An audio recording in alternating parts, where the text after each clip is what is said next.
আসসালামু আলাইকুম বন্ধুরা। আহ, তো আজকে আমি নিয়ে এসেছি ইগলু এর একদম দারুণ একটা ফ্লেভারের স্ট্রবেরি আইসক্রিম। এই যে সেই আইসক্রিমটা, ঠিক আছে, এটা হচ্ছে ইগলু এর একটা স্ট্রবেরি আইসক্রিম। যারা ফ্রুটি ফ্লেভার পছন্দ করো তোমরা, মানে ফ্রুটি মানে ফ্রুট টাইপসের যে ফ্লেভার গুলো পছন্দ করো, তাদের জন্য হতে পারে একদম পারফেক্ট চয়েস। তো চলো দেখে আসি আমরা আইসক্রিমটি সম্পর্কে পুরোপুরি আমি তোমাদের জানাচ্ছি। প্রথমেই বলি, এই যে যে প্যাকেজিংটা দেখতেছো, এই প্যাকেজিংটা কিন্তু অনেক সুন্দর একটা প্যাকেজিং। ঠিক আছে, এই প্যাকেজিংটা অনেক সুন্দর একটা প্যাকেজিং। সামনে স্ট্রবেরির ছবিও রয়েছে, তো তোমরা বুঝতে পারতেছো যে এটা একটা স্ট্রবেরি টাইপের আইসক্রিম।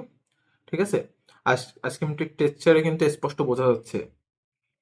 আহ, সত্যি বলতে কি, এতটা ক্রিমি আর এই রিচ টেক্সচারের স্ট্রবেরি আইসক্রিম আমি অনেকদিন কিন্তু খাইনি। ঠিক আছে, এটা অনেক ক্রিমি এবং অনেক রিচ টেক্সচার একটা আইসক্রিম, যেটা আমি অনেকদিন খাইনি। এই ফ্লেভার একদম ন্যাচারাল লাগে। ঠিক আছে, মানে একদম স্ট্রবেরির মতো তুমি ন্যাচারাল ফ্লেভারটা আইসক্রিম থেকে পাবে। স্ট্রবেরির আসল স্বাদটা পাচ্ছি, না খুব মিষ্টি আর না খুব মনে করো যে কম মিষ্টি, বা এটা ব্যালেন্স টাইপের। এই আইসক্রিমটা টোটালি ব্যালেন্স টাইপের এগুলো একটা আইসক্রিম। ঘ্রাণটাও কিন্তু দারুণ। ঠিক আছে, আর মুখে নিলেই গলে যায়, একদম স্মুথ আর সফট। যারা গরমে একটু রিফ্রেশমেন্ট চাও, মিষ্টি কিছু খেতে ইচ্ছা করে, তারা ইগলু এর স্ট্রবেরি আইসক্রিম তাদের জন্য একদম পারফেক্ট অপশন। এখন এটা বাজারে সহজেই পাওয়া যায়। দামটা খুবই রিজনেবল। বিভিন্ন সাইজে পাওয়া যায়। আমার এটা 1 লিটার একটা আইসক্রিম, এটার তোমার বডি রেট আছে 304 টাকা, বাট আমার কাছ থেকে 300 টাকা নিয়েছে।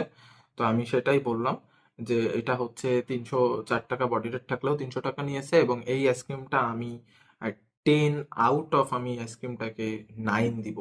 আরেকটা জিনিস, এই আইসক্রিমটার সাথে তুমি আরেকটা জিনিসের মিল পাবে, আর সেটা হচ্ছে এই আইসক্রিমটা একদম মনে করো যে যে ফালুদা তৈরি করে না, যে ফালুদা, আইসক্রিম ফালুদা, ফ্রুট ফালুদা যেগুলো, ওইটার যে টেস্টটা, ওই ফালুদার টেস্টটা তুমি এটায় পাবে। তবে একটা কথা বলতে পারি, যাদের অধিক মিষ্টি পছন্দ না, যারা কম মিষ্টি লাইক করো, তারা আইসক্রিমটা খেও না, কারণ এই আইসক্রিমটা একটু বেশি মিষ্টি, তাদের কাছে লাগবে। আরেকটা টিপস দেই আমি, এই আইসক্রিমটা যখন তোমরা খাবে, হালকা একটু মেল্ট করে নিয়ে খাবে। মেল্ট করে নিলে হবে কি, যেই বরফের যে প্রলেপটা বা বরফের যে ভাবটা, ওটা কমে যাবে, আর ওটা কমে গেলে তখন আইসক্রিম খেতে অনেক বেশি ভালো লাগবে। আমি একটু খুলে দেখাচ্ছি, এছাড়াও আমি তোমাদের স্টিল পিকচার দিব। আমি অনেকখানি খাইছি, তো এই যে ভিতরের কালার খুব লোভনীয়, হ্যাঁ আমি জানি। তো খেয়ে দেখতে পারো, এবং খোলার সাথে সাথে সুন্দর একটা ঘ্রাণ স্মেল এসে গেছে স্ট্রবেরি। তো যাই হোক, আমি 10 আউট অফ 9 দিচ্ছি। আর প্রাইসটা আমার কাছে খুব একটা মনে হয়নি, 1 লিটারের ইগলু একটা ব্র্যান্ড, সো 1 লিটারের এটা আমার কাছ থেকে 300 টাকা নিছে। তো নেক্সট ডে এই চ্যানেলটা সাবস্ক্রাইব করে দাও এবং লাইক দিয়ে দাও। নেক্সট এরকম, এটা রিভিউ চ্যানেল, আমার আমার অন্য চ্যানেল আছে, আমি লিঙ্ক দিয়ে দিব। আর নেক্সট ডে তোমরা এরকম আরো অনেক রিভিউ এর ভিডিও পাবে। তাহলে আল্লাহ হাফেজ, ভালো থাকো, আসসালামু আলাইকুম।